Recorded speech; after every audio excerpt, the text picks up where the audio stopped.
E aí pessoal, continuando a nossa série aqui do canal, hoje a gente vai falar sobre alguns tipos de empate que existem no xadrez. Então, o primeiro que a gente vai falar é sobre o empate por insuficiência de material, né? O que seria isso? É quando um dos lados não tem material suficiente para forçar o checkmate. Então, por exemplo, aqui o rei das brancas, as brancas têm um cavalo de vantagem, mas esse cavalo de vantagem não consegue forçar checkmate com o rei das pretas. Então, no rei das pretas. Então, o que acontece? As brancas podem tentar todos os jeitos possíveis aqui que elas não vão conseguir dar checkmate no rei das pretas. A mesma coisa vale para o rei bispo. Rei bispo não consegue forçar o checkmate contra o rei das pretas. Apenas rei bispo. Porque aqui nesse caso, o rei das pretas pode simplesmente ficar nas casas brancas, né? Que ele nunca vai ser atacado pelo bispo de casas pretas. O próximo exemplo é o cheque perpétuo, né?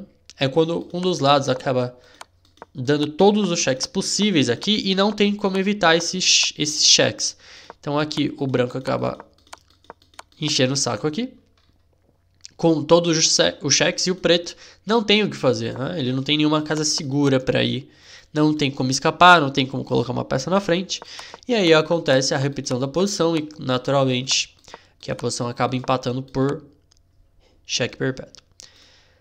O próximo exemplo é extremamente comum, tá? Esse é o famosíssimo afogamento. O que acontece? O preto acabou de jogar o lance dama C3, é a vez das brancas aqui. As brancas não podem jogar rei A1 porque a dama controla. Não pode jogar rei A2 porque o rei controla. Não podem jogar rei B2 porque a dama controla. Não pode jogar rei C2 porque a dama controla. Não podem jogar rei C1 porque a dama também controla. Então, beleza, não posso mexer meu rei. Mas ao mesmo tempo eu não tenho nenhuma outra peça para mexer. E eu também não estou em xeque. Esse é o afogamento. A posição acaba empatando porque o branco não tem lances disponíveis. E aí, e se eu não tiver nenhum movimento, a posição acaba empatando. Esse é o empate por afogamento. Essa aqui que eu vou mostrar é a repetição, repetição de diagramas, tá? Então, o que acontece? Depois do lance bispo F2 cheque, esse aqui ele acaba dando cheque no rei, o branco tem que jogar rei D2 aqui. Então, notem, primeira vez, posição. Então, segundo... não, peraí que eu me enrolei tudo. Então, bispo F2 cheque.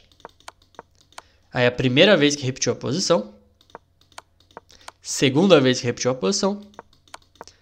Terceira vez que repetiu a posição. Então, aqui, depois da terceira vez, online, acredito que o próprio site já força o empate, tá? Mas, no caso que se você for um jogador de torneio, é aqui que você chama o árbitro e fala que a posição repetiu 3 vezes, então a posição empatou, tá? Então aqui a posição repete 3 vezes aqui, sempre com a vez das brancas de jogar. Então essa é a repetição de diagramas 3 vezes. E por fim, a mais, não sei, estranha de explicar em vídeo, é a de empate por 50 lances. Então o que acontece? Quando não tem capturas de peças ou lances de peões durante 50 lances. E assim, por mais absurdo que isso possa parecer, tem essa partida que eu estou mostrando aqui, é uma partida de 1966 entre o Filipovics e o Smederevac. Eu vou até colocar, deixa eu ver se eu consigo colocar aqui. Ah, consigo, assim. E esse é um exemplo que é o seguinte, a posição, eu acho que no lance 20 é o último lance de peão da partida. E aí, até o 70 não tem nem lances de peões, nem capturas de peças, né? Então eu vou mostrar aqui para vocês rapidinho, e aí os jogadores acabam concordando com o empate, tá? Então é só um exemplo bem curioso dessa regra aí. Mas normalmente acontece em alguns finais, assim. Então, tipo, não tem lance de peões, não tem movimentos de peça. Não tem capturas de peça. E aí, depois do lance 70 das pretas, eles acordaram o empate aqui. Mas era só para ilustrar a regra dos 50 lances, tá? Então, eu espero que vocês tenham gostado do vídeo. Se vocês tiverem qualquer dúvida, podem colocar aí nos comentários. Então, um grande abraço e até a próxima.